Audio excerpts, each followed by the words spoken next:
Саламатсыздарбы? Менин аты жөнүм Ыдырыс Исаков. Мен азыр Арка айылында жүрөмүн. Бул ушул Лейлектин эң акыркы айылы, Кыргызстандын эң акыркы чекити десек болот. Мындан бир ай мурун ушул жерге келгенмин. Бул жагы тажик тарап, бул жагы кыргыз тарап.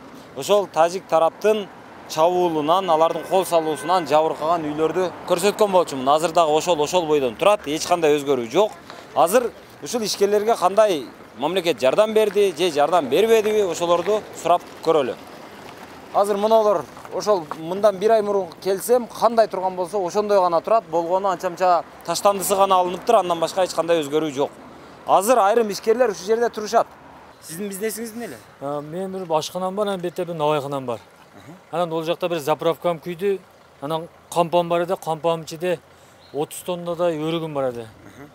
Ошолорду өрүк распной эди. Өрүктү мешоктоп урдап кетиптир бардыгын. Анан ошол боюнча жалпы чыгымыңыз канча болду эми ошондо? Жалпы чыгым меники где-то бир 19 миллиондой болду да. Общий заправка, өрүк кампа здания, 2 двухэтажный мындай здания, общий чыгым 19 миллиондой болду да меники.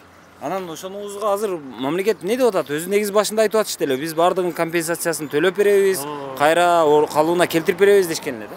Азыр мамлекеттин айтуу боюнча мына үйлөрдү куруп болгондон кийин ушу жеке ишкерлерге жардам беребиз деген сөздөрүн айтып кетти.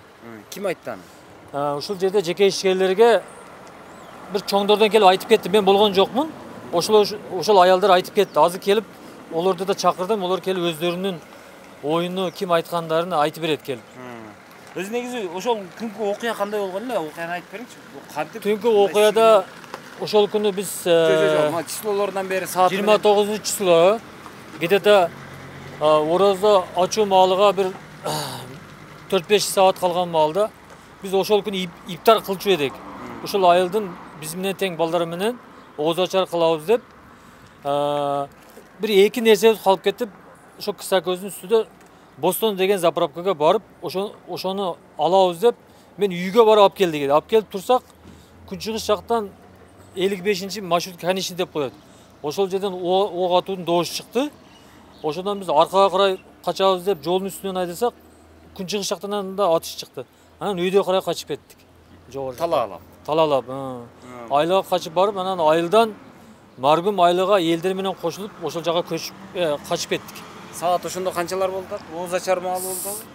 Уже биз качкан маалдарда уже ооз ачарга жетпей уже башталган да качуу. Анан уже элдер түнү менен кача баштады да, тоолорго карап, маргумга карап. Булар мынау азыр өрттөнүптүр, талкаланыптыр, бузулуптур. Булар саат канчаларда башталган ушу өрттөлөр? Муну толук эч ким айта албайт. Меге дегенде эч ким болгон эмес бу жерде.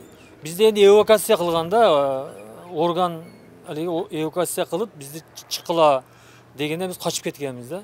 Бала чакаңыз? Бала чакабызды алып кеткенбиз баары. Ошондо ошол баягы саат ооз ачарга чейин алып кеткенсизби? Жок, түндөлөр кечирээк кеткенбиз. Где-то бир 7ден өткөндө 8дерде кеткенбиз да. Ага чейин ушундай бир маанай байкалганбы? Бул бирдеме чыгар? Эч бир ондой бир але болгон жок. Именно менде байкалган жок да. Менде байкалса качмакмын да. Байкалса. Эч кандай даярдык көргөн эмес. Жок, эч болсо өрүктөрүмдү мешоктоп салып кетет эдим да. Ичинде мешок толгондо бар да, өрүк, алмакак, бизде баргек деп коет, баргек. Ошондойлор селый заправка селый менен заправканын ичинен тоноп өртөп салышкан да. Бул жерлерде ham ушундай кылган да. Тоноп мына экинчи этаж өртөп салышкан. Негизи эле айтсаңыз, ошондо кандай десем, азыр эми карыз эмелериңиз барбы жокпу? Жок, карызым жок менде. Азыр карызым жок. Эми ушул өзү эле кылганды восстановать кылыш керек да. Чынын айтыш керек да. Мисалы карызы жок эле карызым бар деп домат кылыштын да кереги жок. Тем более орозо маалында болду тем более. Мына ушертти да мындай өзүнүн эле ушертинде айттык, мындай кошуп монтип айткан жокпуз ушертти элечи. Анан кийин мына заправка деп калдыңыз да. Заправкалар боюнча, мына Кыргызстан боюнча дүңгүрөп атат, бул контрабанда кен деп. Өзү негизи заправкалар кандай иштеген өзү? Контрабанда десе болобу, болбойбу өзү?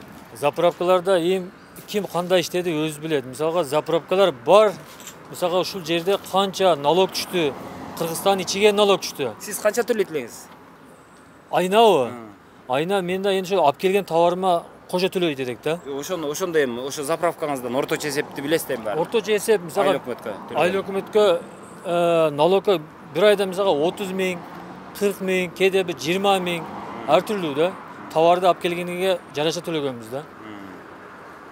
Анан эми бул жактын өзү негизи чындыгында алганда баягы тажик жарандары көп кардар болгон да эми заправкага, туурабы? Ооба.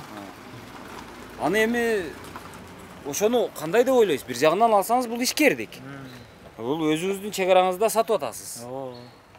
Заправка өзүңүздүн чек араңызга курулган.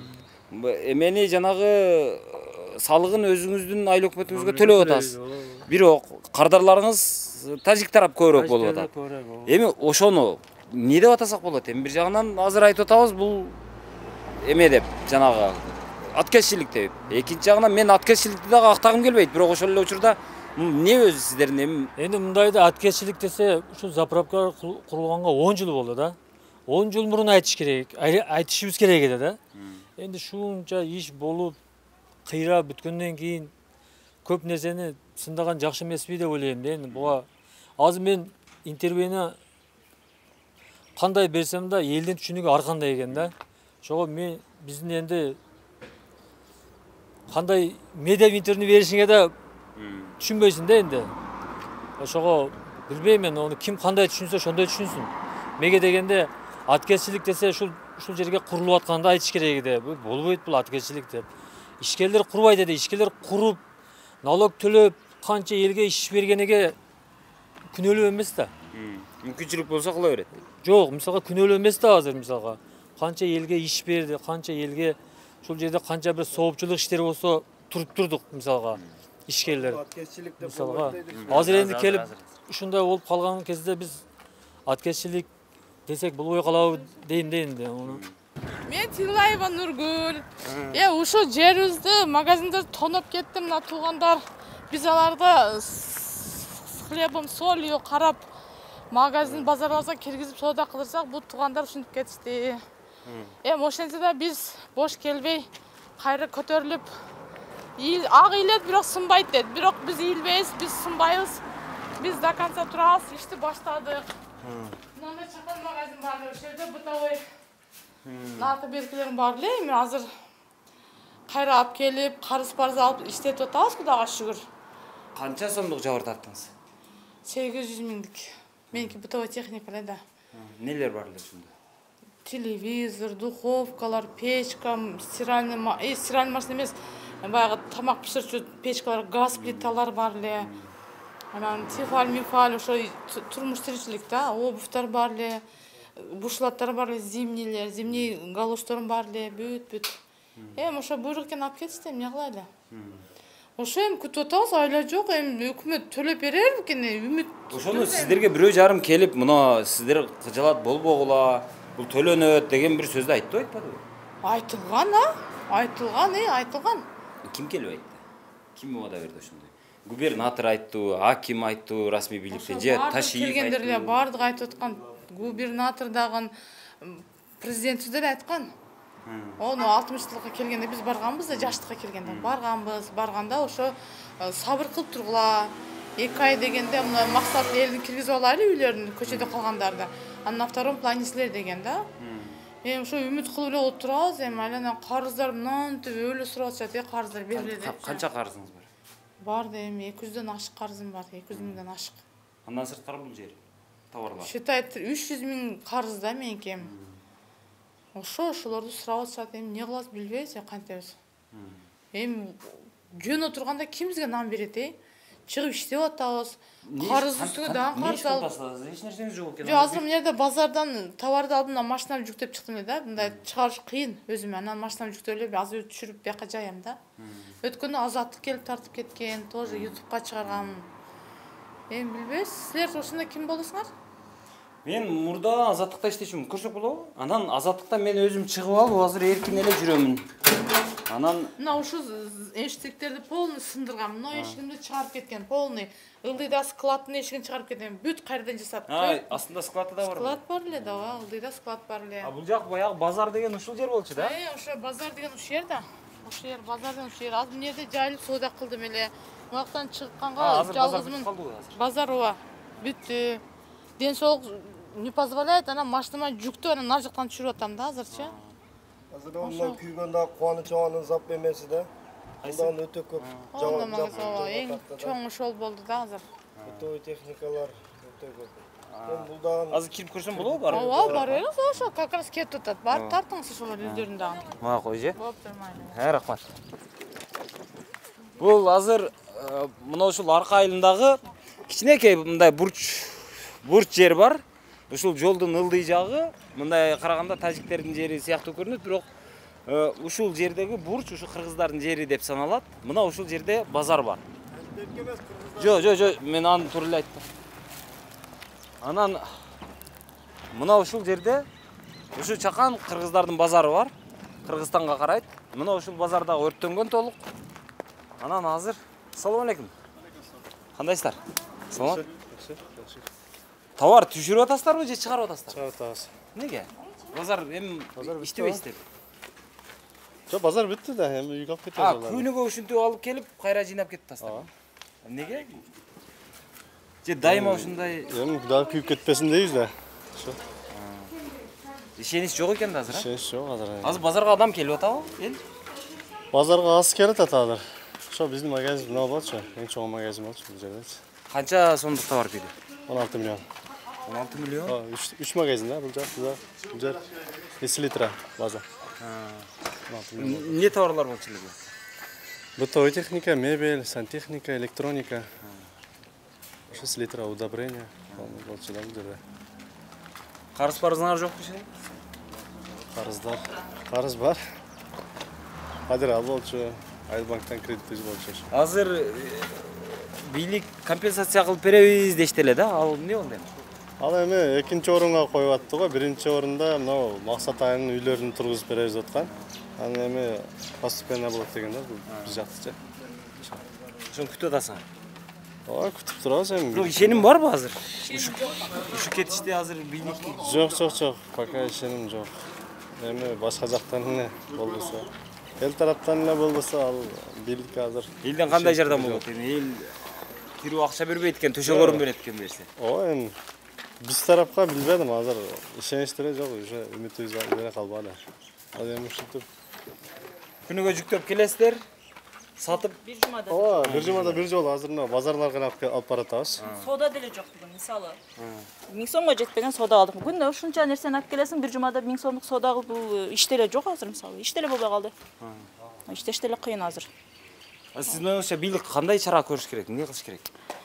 Бийлик Азыр мисалы жана Америкадан жөнөткөндөр болду дейт, баягы кыргыз мекендештер. Андан сырткары өзүбүз ошол нак акча берип, жанагы мектеп окуучулары дагы акча жөнөттү деп, анын жалпы суммасы канча 1 миллион дешип атты эле. миллион деп жакшы эле айтылып атат, суммалар, сон суммалар айтылып атат. Азыр эми биринчи мындай кылып койгондо, биринчи этапта үйлөр менен социалдык объекттер каралат деп койду. Анан кийин мына жеке ишкерлер боюнча экинчи этапта каралат деген. 2 ай убакыт берген, но 2 ай уже болуп калды. Эртең 29 болсо уже 2 ай болот. 2 айдан бери бизге мисалы иш жактан эч кандай жардам болгон жок. Мисалы элден келип атат дейт, акчалар келген акчаларды бүт эле элден элге деп эле үй күйгөн, үй тонолгон деп ошо окшогон немелерге бөлүп ошол жака кетип атат. Бизди караган адам жок мисалы. Эч жактан жардам жок. Ошону кандай кылыш керек деп ойлойсуң? Эми биз суранып атканбыз, арыз жазып дагы таштап атабыз, президенттин өкүлүнө чейин барып арыз таштадык. Бизге биринчи жардам, биз мисалы подряд менен иштейбиз. Ушунча чоң крупный суммада ушерп алып отурабыз. Ушунча товарда сөзсүз подряд болот да. Подряд болот. Кредитибиз бар, 1 миллион кредитибиз. Азыр банктан ал деле чечилбей ататчы. Кредит да чечилбей атат. Только токтотку, мөөнөтүн 3 айга токтотту. Августтан баштап кайрадан дагы төлөш керек болот. Анан процентин неме кылып берген, жок кылып берген. Кредит азыр чечилбей ушундай болуп турат. Ошону кредитти дагы кайра неме кылып атабыз, кайрылып атабыз.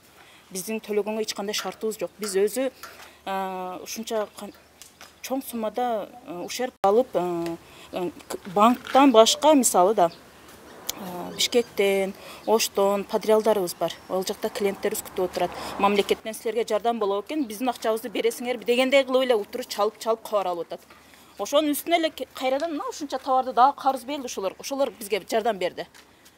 Мынтип отурсаңар, биздин деле акчабызды төлөй албайсыңар, өзүңөр деле күнүңөр өтө берет, бекер эле аркага кетип атасыңар деп, өзлөрү ушунча товарды берди, алып келип мынтип базарга алып чыгып атабыз. Бунун пайдасы бизге түшпөй атат азыр. 1000 сомдук соода болсо каяктагы пайда? Аяктан айдап келгенибиз, айдап кеткенибиз, жүктөп келип, жүктөп кеткенибиз, жол кырабызга деле чыкпайт. Даже тиричилигибизге деле жарабай атат азыр. Азыр базарда эч ким деле базарга күнүгө канча адам кирип атат мындай болжол менен бир? 1000-2000 адам кирби? Базарга жок аз. Бир канча адам кирип атат? 500гө деле жетеби, жетпейби? Адам аз, ошон үчүн соода жок да. Эч ким иш бара албайдан антат азырчы, алыштын кереги жок. Биз мынтип кайрылганбызда жардам кылыңыздар. Кайка барабыз Ошо деп да. айтат да ким эле болсо. Буларны керек дейт, бир урчуп келсе кайка барабыз дейт. Ысыкта кыйналып отургандар толтура, кондиционер койдурушубуз керек дейт. Бирок койдургандан көзүбүз кыйбайт дейт. Эртең дагы урчуп кете турган болсо биз ошончо пулга кондиционерди алабыз да не сүдүрөп кетмек белек деп ошентип эле. Ошо бизге бетибизге эле айтып эле ошентип атат. Алгыбыз келип атат, бирок ала албайбыз дешип эле. Азыр эми мамлекеттен өткөндө кайрылып арыздарды жаздык. Бизге жок дегенде ошол неме процедура ишке ашкы чейин, мисалы ушерптерди каралат, ушунча канча немеде каралат, дайыны жок болуп атат да. 6 айда каралабы, 1 жылда каралабы, дайыны жок болуп атат, кайсы малда каралышы. Комиссия келип, санап, ушунча болуптур деп бир протоколдоштуруп, бир акт бирдемелер түзүп кетишкенбизи? Жазып кеткен алар, полный жазып кеткен. Бардыгы келип, комиссия келип жазып кеткен. Эми буну очередь менен карайбыз деди. Буну ушундай ушунча числодо ушинтип карайбыз деп айта албайт атат, өздөрү деле айта албайт. Этап менен каралат деп атат. Магазин, магазин арасынан мебелний магазин бар деп, үч магазин эле. Үчөөнүн азыр 16 миллион ушерп болду да, общийчи. Эми ошондо тартып койсоңор да болот. Мына строй материалдын нерсе. Бул жакта курулуш материалдары болот. А бул жактачы? Бул жакта бытовой техника, сантехника, мелкий, эми бүт ичи вообще чоң магазин да булчу. Жаңы жер айлык несине Кичине аз тартып койсоңуздар да болот. Негизи сыртынан өзүнүн колун тартып кеткен. Мына киреберде телефондор болгон да.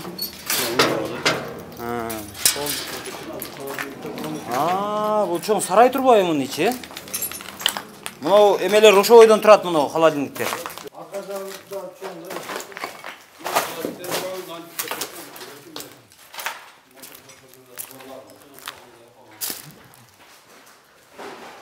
Бул жакты уурдаган деле эмес окшойт, уурдабай эле өрттөй бергенби?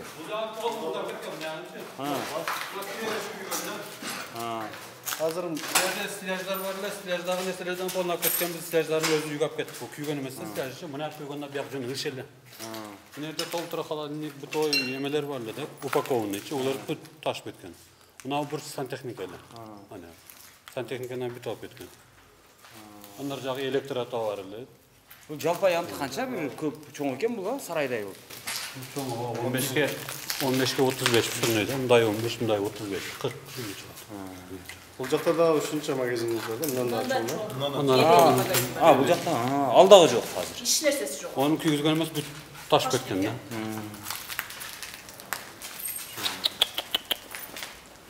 Турдап күйгүзүп берген да.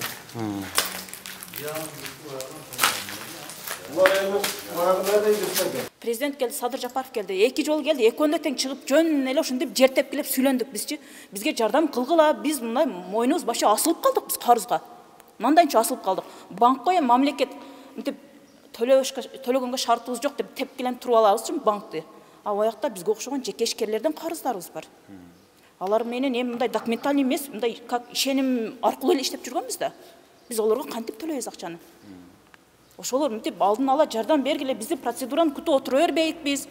Биз буякта үйдө отуруп карызыбызды эстеп биз кантип отурабыз? Ояктан мынтип неме кылса деп. Мисалы губернатор, ага бардык деп атасың. Не деп жооп берип атат ал? Биз ондо баягындай 5% кредиттерди караштырайык дейт, ошону менен жок. Мына. Губернатор келип кеткенде качан болду? Ким билет? Кайсы 1 ай болуп калды. Именно жеке ишкерлерге келип кетти. Жаңы губернатор. Жаңы губернатор келип кетти. Именно жеке ишкерлерге деп клубка чогулуш кылды, келип кетти. Губернатордун азыр тилин эч ким укпай атат дейли. Ал жөн эле баягы свадебный генерал деп коелу. А берки президенттин өкүлүмүн деп жүргөн киши бар го, өзүңүздөрдүн жердешиңиздер. Президенттин өкүлүнө арызыбызды бердик. Ошончо 40 ишкердин атынан арызды жазып, кайрылуу жазып, ушундай бизге жардам бериңиздер деп кайрылдык. Жөнөтөм деген Бишкекке. Жапаров келгендечи? Жапаров келгенде дагы чыгып сүйлөгөнбүз, биз жеке ишкерлерди караңыздар, сиздер басымды немеге коюп атасыздар дедик. Мына үй күйгөндөр, тонолгондор, ошолорду карап атасыздар, социальный объекттерди куруп беребиз деп атасыздар, обещание берип атасыздар. Бирок жеке ишкерлерге карабай атасыздар десек, восстановление болот деген. Болот дегенден бери мына уже 2 ай болуп атат. Бир тыйын да берилген жокпу? Россиян 1000 сомдон берилген. Олар дагы кайсы ал бир немен Даткайым фондунан берилген. Болду. Мамлекеттин эсебинен 1 сом 1 тыйын да берген жок. Россияда жеке ишкерлердин запчасть магазин Тарткансыз билесиз. Мамлекеттин эсебинен эч ким берген жок. Эчтеке сом дагы берген жок. 1 сом дагы 1 тыйын дагы берген жок. Мына өзүм иштеп атам мен, өзүм. Балдардан жардам сурап, антып, мүнтүп иштеп атабыз. Мамлекеттин тарабынан эчтеке болгон жок. Кичине мындай жеке уюмдар, жеке ишкерлер жардам берди, атак жардам берген жок эч ким. Таптакыр. Мында баягыда 1000 сомдон берди, а? 1000 сом Даткайым деген. 40 миң берген экен, ошол жерде 40 жеке ишкерлер 1000 сомдон бөлүштүрүп алды.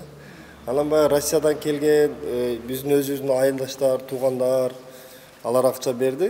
Аларды анан мына мусулмандар бардыгы эле баягы холодильник эмелерди берип атат. Берде жеке ишкерлер ынтымакта болуп туруп, очередь менен берип атат да. Эми мындай эсептегенде элдердики 16 миллион алды, 20 миллионго чейин барганда. Кээ бирлердики мына жерде 4 миллион, 5 миллиондук. Эми атасынан балыштап өмүр бою ушул магазин иштетип келген да. Тиричилиги магазин менен. Бир семья эмес, бир магазин иштесе, бир семьянын бир магазин аркасында 4 семья болот да буларчы. Ошондой да. Баары эле ушундай да. Кредит алгандар бар. Кредиттер көп өтө элечи. Мына бул эженден Айылбанкта кредитиңиз бар беле, а? Айылбанкта 1 миллион кредитибиз бар. Азыр чечилек бар. Айылбанкта кредит бар 1 миллион. Менде мына 2 магазин бар, ал жерде мен 1,5 миллион кредитим бар. 8 миллионго жакын товар күйүп кетти. Магазиндер күйдү толугу менен.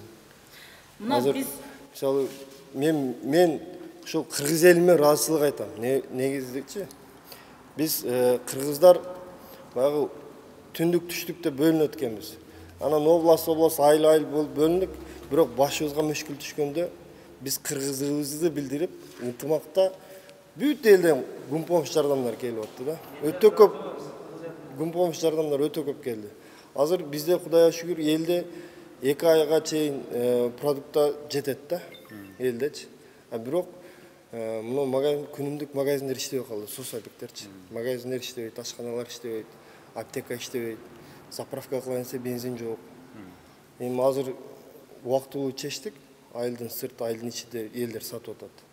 Эми бизге бюджет түшүш керек. Элди камсыз кылыш керек. Канчалаган заправкалар, магазиндер күйүп атат. Буларды тез арада эми мамлекеттин жүзүнү көрсөтүп турган ушу да. Бизде границадан мына көрүп турасыздар, аз дагы көрсөтүп берем. Бүт тажиктин машиналары өтүп турат. Тажиктин машиналары өтүп атат. Жол эле бизде эме кылып турат да. Чек арабыз жол. Жолго биз жүзүбүздү көрсөтүш үчүн ушул магазиндер, заправкаларды же тез арада тазалап жок кылыш керек, же болбосо восстановить этишибиз керек да. Башка айла жок да. Бизде мына мост турат. Бул мосттон аркы мостко чейин встреча деп коет. Бул встречанан экинчи встречага чейин Кыргызстан балансында турат. Бул Кыргызстан территориясында бул жерчи. Бу жерде тажиктер как транзит катары эле өтөт да. Ошол жайтыбыз жок. Элдер негизинен Россияга барып иштейт. Дыйканчылык менен өрүк, негизи өрүк. Өрүктү кайра иштеткен бизде эч кандай ишкана жок. Биздин бүт өрүгүбүздү тажиктер алат. Быйыл мына тажиктерде өрүктө болбой калды да. Тажиктерде эмне ошондой өрүктү кайра иштете турган ишканалар барбы? Өрүктү кайра иштете турган буларда 2 завод бар тажиктерде. Бирөөсү Канибадамда, бирөөсү Худжатта. Анан булар Кыргыздарда да эле мындай ири ишкерлер бар экен го, булар курушкан эмеспи? эми курса болот. Аны Же баягы сбыты начар болгон чечилген эмеспи бизден?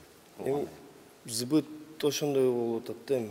Азыр ар бир бизнесмен мисалы баягы киреше болбосо кылбайт да. Тура. Азыр көрсөтүп беребиз азыр. Бизге 8'de участковый келип айтты. Саат 29 күнү. 29 күнү кечки 8'de. 20:00-дөргө жакын да. Жакын келип айтты. Борбордук аркада уруш башталып кетти. Магазиниңерди жапкыла деди. Анан жаап жөнөдүк. Жаап жөнөгөндө заправкада ажиотаж башталды. Адамдар заправка кылып атат. Саат 9'дарга жакын бир пикап өткөн бул жерден. Аркасында пулемету бар. Тажиктердики. Анан өтүп туруп мосттон кайтты дагы анан атып баштады да. Каяк карап атат? Ушу Кыргызстанда да мына бизге ушу магазиндерде атты да. Анан биз өйдө карай жокору карай кеттик. Сиз кайерде иштейсиз? Мына магазинде иштейм мен. Биринчи магазинде. Магазинде аткан тешпеш экен. Анан биз кеттик да. Алар мындай адам өлтүрөйүн деп аткан эмеспи? Жок. Адам өлтүрөбүз деп атканбы? Кайсы максатка аткан атты да бирок. Ок чыгарды да. Жок, айтайын деген мында бул жерде баягы курмандык болгонун айтам да. Жок, курмандык болгон жок энди. Тийбей калдыбы? Алла асырады да энди. Ушундай болду да. Анан саат канчаларда сиздер качтыңыздар? Биз 8'дерде чыктык, 9'дарда ушетте болгонбуз. Атышты баштады, биз качып кеттик. 9'да уже жөө. Каяк карап качтыңыз? Жокору карай кеттик. Айдалардан бала чаканы алып анан Маргүн деген айылга жөнөтүп жибердик, өзүбүз калдык. Şu arka ayılında kaldık. Bunlar az kuyup da, oşunda saat kançada örtüyor? 14'da kuygan. 14'da kuyguzuştu başladı. Örttedi. Kadimde kol menen örtөшкөн bemalar je баягы bombalaganda. Bilbeydim, an kандай болгон endi. Örttep saldı da biroq. Örttep saldı. Oşol bul 31'inde 30'unda emес, 29 күнү keç saat 9:14'da уже baştaldı da. Ошо малда сиздер угуп аткансыздар, Баткенде болуп атканы. Угуп атканбыз, ооба. Кабар келген. Бирок бар жок көбүнчө Баткенде болчу да, Аксайда. Бул жагда мындай событие энди болду да. Мына дүкөн сиздики? Мына октор тийген, мына. Мына тийген, бөлө, тийген. Майыттерде окту издер, мына майыткен реальный тийген, мына. Гильзаларын алып чыгат, мына патраткан беле. Катар эле. 1, 2, 3, 4, 5, 6, 7, 8, 9, 10. Бул бирдей аралыкта, бирдей ылдамдыкта кетип атып аттыр да. Мен жооп кеткенмин, ол жака барганмын. Машина өткөн, тажиктердин машинасы. Артында пулемету бар, пикап. Анан атыш баштады, биз жогору карай кеттиштик. Бул жакта май сатчусуз? Май сатчу. Кандай баягы? 200 литрлик майларды 1 литрлеп сатчубуз. Мына энди кайра восстановление кылып атабыз. Элдер жардам кылышты ошого менен. Мамлекеттен жардам жок. Элдер эмне жардам алды? Элдер энди мындай боору ачыганы бирөө 1000, бирөө 500, бирөө 2000 Россиядан балдар салды ошо. Ушу менен чатырын жапсак болду. Энди айнеге жок. Эшиге жок. Товарга жок, полкаларга жок, вообще жок да энди. Эмне кылышты билбейбиз, башка тыйып отурат. Бул арак шарап магазини эле. Анан бул жак столовый ачкан эле. Анан ар жакта баягы кийим кечек саткан магазинибиз бар эле. Биз эми 5 бир тууганбыз. 2 абам Россияда иштеп, өмүр бою ушун иштеп курулган объект да. Эми ошол күн болгон күнү ушакта эле болгонбуз биз. Эме болду да, кандай десем. Эч ким биз биякта жашап калганыбызга күнөө эле эмеспиз, чынын айткандачы. Бул өмүр бою ушул жерде туулганбыз, ушул жерде өскөнбүз. Өмүр бою иштеген товарларыбыз күйүп кетти, карыз калган. Айылбанктан, компаниямдан кредиттерибиз бар эле. Товарлар карыз калган. Зданиялар күйүп кеткен. Зыян канча болду эми? Зыян здания товарлар менен жалпы 8 миллионго чыкты. Эми жардам жок. Эми элден, кыргыз элибизден бүт жерден баягы жардамдар келип атат, күн помощь, тамак аш продукты, кийим-кечектер. Элге таратылып берилди. Азыр үйлөрдүн фундаменттери курулуп атат экен. Бирок магазиндерге жардам бериле элек да. Жекешкерлерге магазиндер бар, ашканалар бар. Ар түрдүү азык-түлүк магазиндер да. Азыр ошондо үйдө эмне кылып атасыз? Азыр эмбекер эле жатасызбы? Мен өзүм иштейм, өзүмдүн абаларым үйдө эле. Бүт эле эл үйдө эле, бекерчи, жумуш жок. Көрүп атасыздар, эми биздин жүзүбүз да булчу, мына көрүп атасыздар, тажик машиналар өтүп атат. Бул жерлерден батыраак восстановить этип, жардам тезирээк эми жардам берип, ушуларды восстановить этсек, эл үчүн эле жакшы да. Биздин Кыргызстандын жүзү да булчу. Андан сырткары өзүңөрдү өзүңүздөр багып аткансыздар да. Ооба, иштейбиз. Азыр бул жерде мисалы ар кандай сөздөр болуп атпайбы? Ой, заправкалар иштеп атат экен, контрабанда кылып атат экен, элдер мынтип жашайт экен. Андай эмес. Бизде болгону 10-15 чакты эле контрабандисттер бар да. Алар эми акырын жумуш кылат, башка жумуш жок. Анан колдордо иштеген балдар бар, өзүбүздүн балдар. Бул заправкалардын жерде жагын бирөөбүз көрдүңүз. Болгону 2 эле заправка ушул местныйлардыкы да.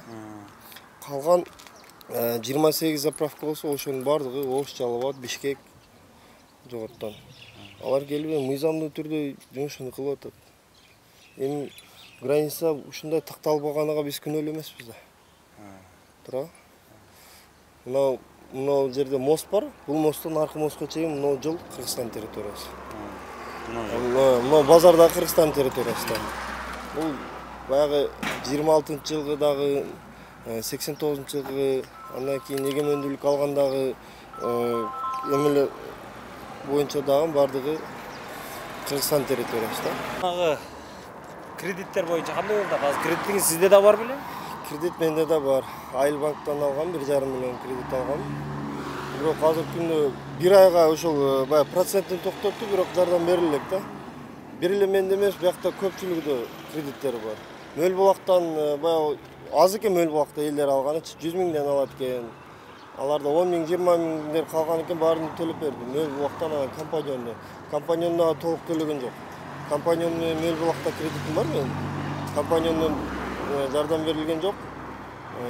Айыл банктан да пока жардам берилет. Жардам берилсе, бизге аз да болсо жардам болуп калат эле да. Жыйындарды өткөрүп атышат, жолугушуп атышат. Алар эмне деп атат алар? Ушул каражат жагынан ишкерлерге жардам жөнүндө сөз барбы, жокпу? Үйлөр боюнча айтып атат. Анан жеке ишкерлердикини чын айтканда толук восстановить этип беребиз деген сөздөр айтылган деле жок. Этап менен кылабыз деп атат. Эми этабы боюнча күтүп отурганда, мынтип турганда биздин жүзүбүз да болчу. Тезирээк этабын күтпөй эле, эми канча акча кетет? 100 миллион кетсин, например, да?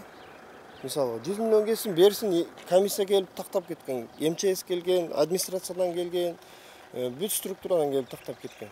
Ошол такталган боюнча хотя бы 50% берсин да мамлекеттен. Берсе эл өзү кылып алат мынчы. Азыр мисалы кредит алып, же туугандардан, башкалардан эл өзү жасап койгусу келип атат. Жасайын десе элде кооптонуу болуп турат да азырчы. Тажиктер дагы даярданып атат деген сөздөр бар. Эми Кудай андан алыс кылсын эми.